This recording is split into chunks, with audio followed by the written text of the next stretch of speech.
mes félicitations au nouveau Premier ministre, M. Jean-Emmanuel Godinoro, avec qui nous avons travaillé ensemble depuis 2024.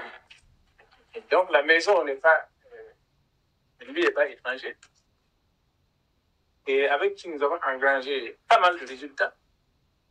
Et je pense que dans son nouveau poste, voilà, il va continuer à évaluer ses compétences pour l'intérêt général de la nation.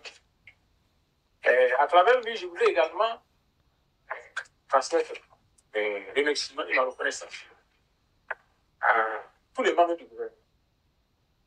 On va commencer par féliciter le secrétaire général lui-même, qui a eu une promotion à travers la composition du gouvernement.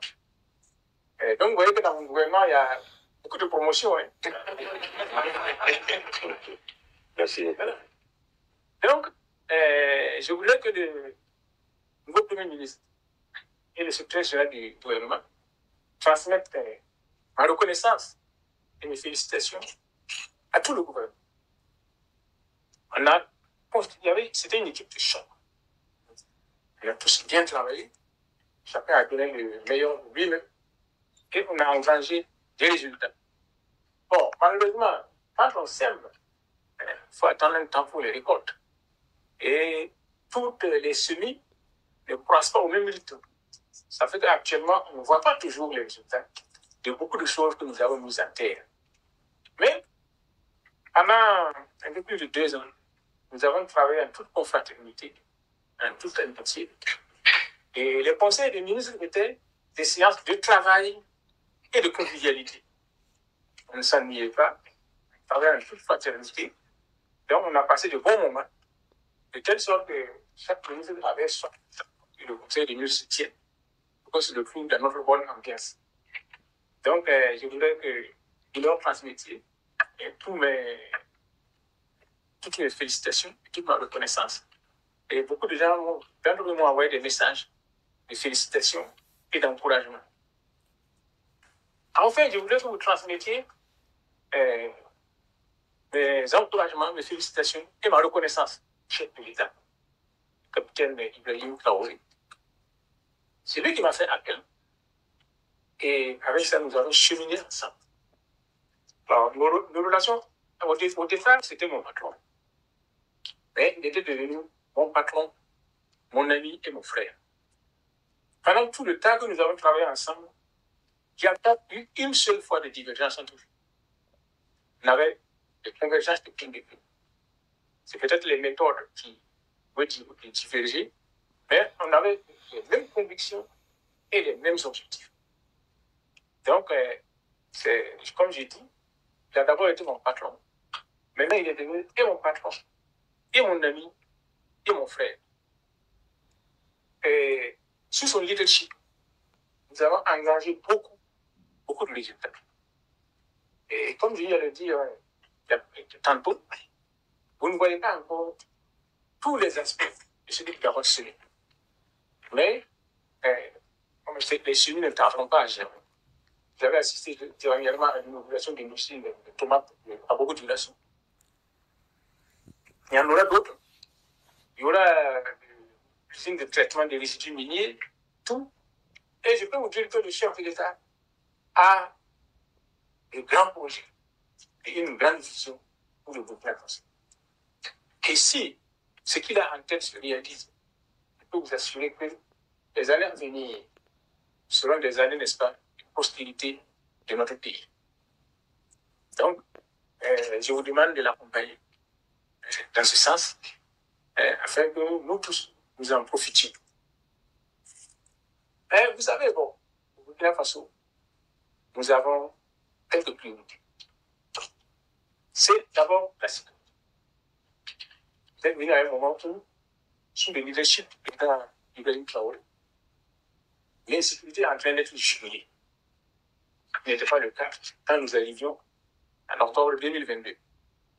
Mais sous son leadership, que j'appelle le stratège, il a su en peu de temps équiper le Burkina Faso et en matériel et en personnel pour permettre au pays de faire face à notre principal ennemi actuellement, qui est l'insécurité. Ensuite, il y a la refondation de l'État, qui est en cours. Donc, c'est bien qu'on puisse continuer dans ce sens-là. Parce que sans un État refondé, à l'image de notre État réel, les progrès seront difficiles. Et dans cette refondation, je pense que la transformation des mentalités, le décloisonnement des mentalités est nécessaire pour que les gens puissent prendre conscience de l'état réel de notre société et des objectifs que nous devons nous fixer. Vous êtes d'accord avec moi que on peut développer un pays dans l'indiscipline, dans les désordres, dans la saleté, quand j'ai plus fonction. L'un des premiers objectifs que j'avais assigné au ministre des Transports et au ministre de la Sécurité, c'était de juguler la circulation routière dans les villes. Faire en sorte qu'il y ait le respect du code de la route, que les gens portent des casques, que les gens respectent, n'est-ce pas, le code de la route, que les mobilettes n'aillent pas sur la chaussée des voitures, alors qu'il y a des pistes cyclables à côté, ce qui provoque des accidents de circulation. Les conséquences sont graves. Mais nous avons été confrontés à une réalité. Les différents ministres de la Sécurité m'ont fait savoir qu'actuellement, le personnel chargé du contrôle est mobilisé pour le faire. Ce qui reste n'est pas suffisant pour assurer le conflit. Or, il est difficile de diriger une règle quand on n'a pas les moyens de l'appliquer. Donc, il était difficile de dire que maintenant, là, il va falloir respecter le port de la route, le port du casque, etc. S'il n'y a pas de personnel pour faire le contrôle et éventuellement sanctionner. Donc, c'est ce qui a fait que ce projet jusque-là n'a pas reçu d'application. Et je pense que maintenant, avec l'apaisement que l'on rencontre sur les différents fronts de combat, avec le recrutement massif du personnel et avec l'acquisition massive de moyens, d'ici peu, je pense qu'on pourra avoir le nécessaire pour assurer ce contrôle-là, afin que la circulation routière dans nos centres urbains devienne agréable et ne soit plus une hantise où les gens sont amenés à prendre la route. Donc, et tout ça, c'est la refondation de la société.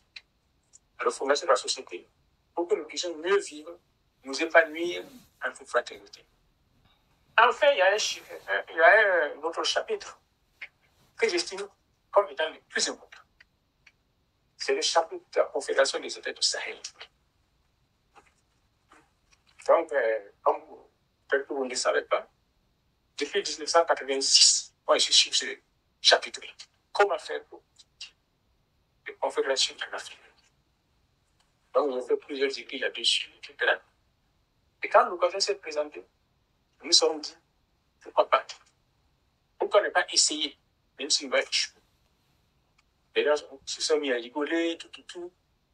Mais je pense qu'aujourd'hui, avec la concrétisation de ce projet, ceux qui rigolaient au départ ont honte d'eux-mêmes. Les masses se sont emparées du projet de telle sorte que c'est elles-mêmes qui poussent les dirigeants maintenant vers la réalisation de la Confédération et de la Fédération. Pourquoi je parle comme ça? Parce que vous savez que nos pays, chacun pris isolément, est très fragile. Parlons de souveraineté. Et nos pays, isolément, ne peuvent pas assurer leur souveraineté face aux forces ennemies que nous avons en face. Sur ce plan, je dois vous dire que tout au long de mes études et de ma vie, j'ai toujours lutté contre l'influence de l'impérialisme dans le pays. Mais, quand je suis devenu Premier ministre, j'ai compris que je n'avais pas bien saisi l'influence de l'impérialisme dans son étendue. Et j'ai vu comment, n'est-ce pas, ces tentacules sont néfastes pour l'évolution du pays. C'est pour ça que souvent, dans mes déclarations, je revenais sur ce point-là, pour que les gens en prennent conscience. Et quand vous n'êtes pas confronté à ces effets, il vous est difficile de comprendre certains messages. Donc, l'influence de l'impérialisme dans l'attardement de nos sociétés est très grand. Et donc, si nous voulons évoluer, il nous faudra arriver à vaincre cela pour trouver notre voie de développement propre à nous. Or, en tant qu'État isolé, c'est difficile.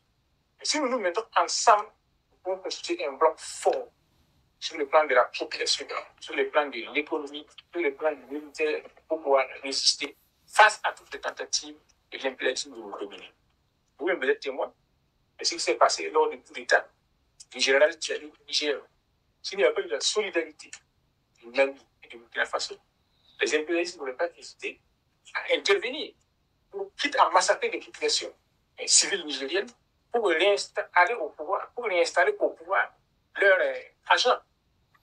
Donc, c'est pour ça que je souhaiterais que ce chantier-là, la constitution de la Confédération des États de l'AES, se consolide et pour que nous puissions aboutir à une fédération et stabiliser nos institutions sous-régionales pour pouvoir faire face aux défis de la lutte contre les influences extérieures et aux défis du développement et de circulation libre de nos populations. Donc voilà les chantiers qui sont là, qui sont permanents. Et c'est pour vous dire que vous aurez pas mal à faire. Mais je pense que votre tâche est beaucoup plus facile parce que maintenant l'insécurité est de plus en plus jugulée. Et les gens commencent aussi à comprendre. Quand nous arrivions, la plupart des gens avaient des esprits formatés sur le modèle occidental. C'est-à-dire que la pensée était dirigée. Les gens n'étaient pas convaincus qu'on pouvait penser différemment. Maintenant, nous avons constaté que, avec le travail que nous avons commencé à faire, beaucoup commencent à comprendre qu'on peut penser différemment. Et on peut se construire différemment. Donc, la tâche sera un peu plus facile.